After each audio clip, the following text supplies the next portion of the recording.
Weekend पर केशव ने पास के ही एक पिकनिक स्पॉट पर जाने की योजना बना डाली। दोनों बेटों को हॉस्टल में भेज देने के बाद से मैं भी अपने को घर में काफ़ी अकेला महसूस करने लगी थी। इसलिए झट से जाने के लिए तैयार हो गई थी। दूसरे दिन सुबह सुबह ही वहां जाने के लिए हम तैयार होकर निकल पड़े थे। अभी आधा रास्ता भी तय नहीं हुआ था कि एक छोटा सा लड़का तेजी से कार के सामने से रास्ता पार करने के लिए दौड़ पड़ा। केशव ने उसे बचाने की बहुत कोशिश की, जिससे कार रास्ते के किनारे लगे पत्थर से जा टकराई और लड़के को हल्का सा धक्का लग ही गया, जिससे वह औंधे मुंह सड़क पर जा गिरा। केशव की कोई भी गलती नहीं थी, फिर भी देखते देखते लोग कार के आसपास जमा होने लगे। मैं बुरी तरह से घबरा गई थी। तभी वहां पर एक पुलिस की गाड़ी आ लगी, जिससे 4-5 पुलिसकर्मी उतरकर वहां आ गए। उन लोगों ने बीच बचाव कर मामले को शांत किया और हम दोनों को सुरक्षित अपनी जीप तक ले आए। वहां पहुंचते ही जो व्यक्ति धूमकेतु सा जीप से निकलकर प्रकट हुआ, वह और कोई नहीं विष्णु था, जिसे देखते ही मुझे ये समझने में देर नहीं लगी कि पुलिस कर्मियों का हमारे साथ इतना दोस्ताना रवैया क्यों था। पुलिस कर्मियों को हमारी क्षतिग्रस्त कार के विषय में कुछ निर्देश दे वह हम दोनों को अपनी जीप में बिठाकर अपने घर ले आया। वहां पहुंच आनन फानन में केशव को लगी थोड़ी बहुत चोटों पर मरहम पट्टी करवा दी। हमारे लिए उसने इतना सब कुछ किया, फिर भी मैं हमेशा की तरह उसके लिए एक छोटा सा शब्द धन्यवाद तक नहीं बोल पाई। दरअसल कहीं ना कहीं मेरे मन में हमेशा से अपने आप को उससे विशिष्ट समझने का दर्प रहा, जिससे उसकी विनम्रता में भी उसकी दीनता नजर आती थी। आज उसका सौम्य व्यक्तित्व, वैभव, उच्च पद और शालीन व्यवहार ने मेरे सारे दर्प को दाराशाही कर मुझे पूरी तरह निरुपाय बना दिया था।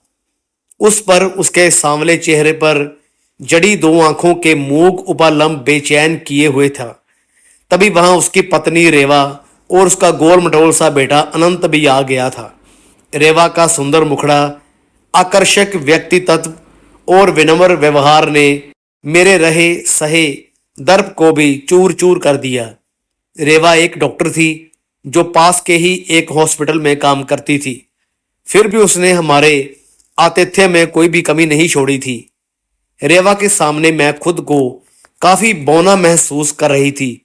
थोड़ी ही देर में विष्णु और केशव ऐसे घुल मिलकर बातें करने लगे मानो बरसों के बिछड़े दो मित्र हो, और मेरा अचंभित मन यही सोच रहा था कि मात्र 10 बरसों का समय क्या आदमी को आपाद मस्तक बदल सकता है।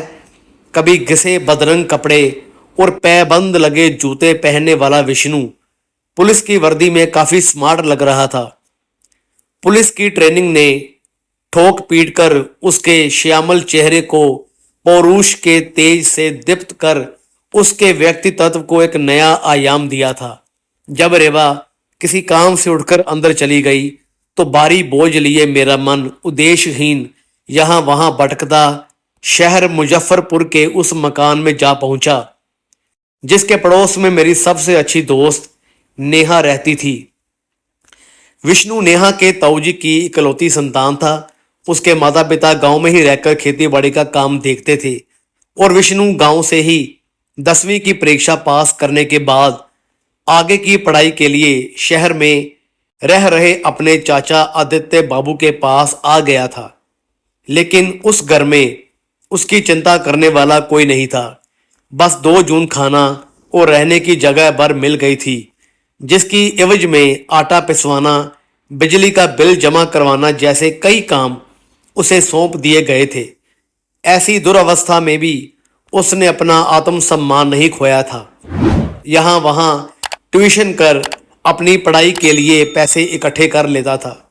एक बार नेहा ने मुझे बताया कि विष्णु भले ही गांव में रहकर पढ़ा था, फिर भी गणित और अंग्रेजी विषयों का ज्ञान उसे बहुत अच्छा था, पर उसके हाव भाव और हुलिये को देखकर अच्छे परिवारों में, जहां से उसे अच्छे पैसे मिल सकते थे, वैसी जगहों पर लोग उसे पढ़ाने के लिए रखते रखते ही नहीं थे।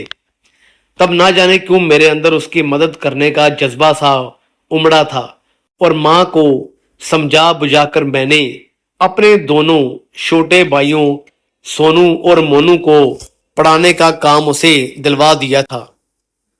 उसे चाहे जो फायदा हुआ हो या ना हुआ हो, वह हमारे घर के लिए अच्छा खासा मनोरंजन का साधन बन गया था। जब भी वह सोनू मोनू को पढ़ाने आता, मेरी छोटी बहन कोमल उसे चाय और नाश्ता देने के बहाने वहां के 2-4 चक्कर लगा ही आती और साथ ले आती हंसी का पिटारा। कभी कहती, दी आपने उसके अलबेले जूते देखे हैं? अपने फटे जूते पर कैसे तरह तरह के स्टिकर चिपकाकर जूते की काया पलट डाली है। कभी कहती, दी आप जानती हैं इतनी ठंड में भी अपनी शर्ट की आस्तीन क्यों मोड़े रहता है? उसके शर्ट की आस्तीन ही फटी हुई है। एक बार जब सर्दी समाप्त होने पर थी, वह अपना पुराना हाफ स्वेटर पहने रहता। जाने किस बेताल से कोमल ने पता लगा लिया था कि उसका शर्ट पीठ पर से फटी है, जिसके कारण वह स्वेटर पहनता है। मां को मालूम हुआ तो उन्होंने दूसरों का मजाक उड़ाने के लिए कोमल को अच्छी खासी डांट पिलाई और महीना पूरा होने से पहले ही विष्णु को ट्यूशन के पैसे पकड़ा दिए। दूसरे ही दिन स्वेटर उतार नया शर्ट पहनकर आ गया था। ऐसा नहीं था कि विष्णु हम लोगों की हरकतों से अनजान था, लेकिन जानबूझकर अनजान बना कोमल के व्यंग्य वाणों को हंसी से छिपाने का प्रयास करता रहता। उस दिन मेरा जन्मदिन था। किसी तरह सोनू मोनू के विष्णु को मालूम हो गया था। सुबह सुबह 2 बेहद सुंदर पीले गुलाबों को पत्तों से सजाकर मुझे भेंट किया। कोमल को अच्छा मौका मिल गया।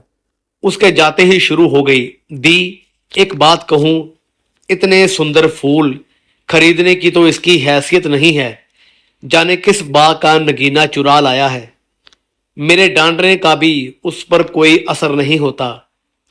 गुजरते समय के साथ वह हमारे परिवार में पूरी तरह से घुल मिल गया था। फिर भी कोमल की अनियंत्रित वाणी कभी कभी मुझे चौंका देती। कहीं वास्तव में वह मुझसे प्यार तो नहीं करने लगा, क्योंकि वह घर के अन्य लोगों की अपेक्षा मेरा कुछ ज्यादा ही ख्याल रखता था। मेरे लिए इतना सब कुछ करने के बाद भी उसने हमेशा मेरे और अपने बीच की मर्यादा को बनाए रखा। कभी अपने प्यार का इजहार नहीं किया। मैं उसके दिल में बसे प्यार को अच्छी तरह से भांप गई थी। उसके इस दुस्साहस पर गुस्से के साथ साथ मन ही मन हंसी भी आई थी। अपनी हैसियत जाने बिना लोग कैसे कैसे सपने देखने लगते हैं। समृद्धि और शहरी संस्कार में पली बड़ी मैं बेहद खूबसूरत लड़की थी। मेरे पिताजी सिंचाई विभाग में काफी ऊंचे पद पर थे, जिसके कारण बचपन से ही हमें सभी आधुनिक सुख सुविधाओं की आदत थी। वही विष्णु का सांवला रंग, उठने बैठने का तरीका आधुनिक मान्यताओं से पूरी तरह भिन्न और देहाती था। विष्णु के मन की बात समझते ही खुद ब खुद मेरा व्यवहार उसके प्रति रूखा हो गया था। उसी दौरान बीए का रिजल्ट भी आ गया था। विष्णु ने पूरी यूनिवर्सिटी में प्रथम स्थान प्राप्त किया था। मुझे भी फर्स्ट क्लास मिला था। इस रिजल्ट ने हम दोनों के बीच अचानक उग आए बेगानेपन को थोड़ा कम कर दिया। अभी मैं आगे की पढ़ाई के लिए सोच ही रही थी कि मामा जी केशव का रिश्ता मेरे लिए ढूंढ लाए थे और मेरी शादी केशव के साथ तय हो गई थी। पापा ने ढेर सारे काम विष्णु को भी पकड़ा दिए थे। वह चुपचाप कामों में लगा रहता, लेकिन उसके चेहरे की उदासी और मायूसी मुझसे छिपी हुई नहीं थी। फिर भी प्रभुता के मद में अंधी मैं जानबूझकर अपने ससुराल की शिक्षा, पद और समृद्धि का गुणगान कर उसे आहत करती रहती। मेरी शादी से एक दिन पहले उसकी मां की तबीयत खराब हो गई और उसे गांव जाना पड़ा। मेरी शादी के तुरंत बाद उसे पटना के एक प्राइवेट फर्म में नौकरी मिल गई थी और वह मुजफ्फरपुर छोड़कर पटना जा बसा था।